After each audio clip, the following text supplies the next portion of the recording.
ஊருக்கு நம்ம கிளம்பி போனாவே சந்தைக்கு கிளம்பி போயிடுவோம்ப்பா. வாரத்தில் ஒரு டைம் சந்தை, வெள்ளி சந்தை தான்.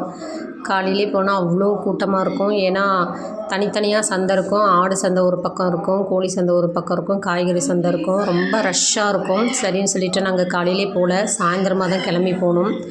போய்ட்டு நம்மளுக்கு தேவையான காய்கறி எல்லாத்தையும் வாங்கி எடுத்துகிட்டு ஒரு 1/2 கிலோ பன்னிக்கறி கொண்டு வந்தோம். எங்கள் மாமனார் கொஞ்சம் ஹீட்டான உடம்புன்றதுனால இதை கொஞ்சம் எடுத்துகிட்டு வந்து சமைச்சு கொடுப்போம். சரி எடுத்துகிட்டு வந்து வீட்டில் சமைக்கல, அப்படியே எல்லாத்தையும் எடுத்துகிட்டு தோட்டத்துக்கிட்ட போயாச்சு.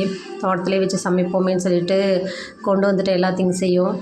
இதில் ஒன்றுமே இல்லைப்பா, ஆயில் சேர்த்தக்கூடாது. நம்ம என்ன வெங்காயம், தக்காளி, இஞ்சி பூண்டு பேஸ்ட்டு, தேவையான மசாலா ஐட்டம், கருவேப்பிலை, உப்பு சேர்த்து அப்படியே ஒன்றா கலக்கி வச்சிட வேண்டியது தான். அது பாட்டு கொதிக்கும். கொதிச்சாவே அதிலே எண்ணெய் பிரிஞ்சு வந்துடும்ப்பா.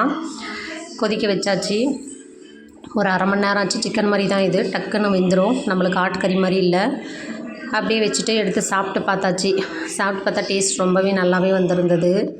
எங்கள் மாமியாருக்கு நான் தோட்டத்தில் எடுத்து வந்து சமைச்சு தெரியாது, அவங்க அந்த சைடு இருந்தாங்க. சரின்னு சொல்லிவிட்டு அவங்களுக்கு கூப்பிட்டு வந்து போட்டு கொடுத்தேன்.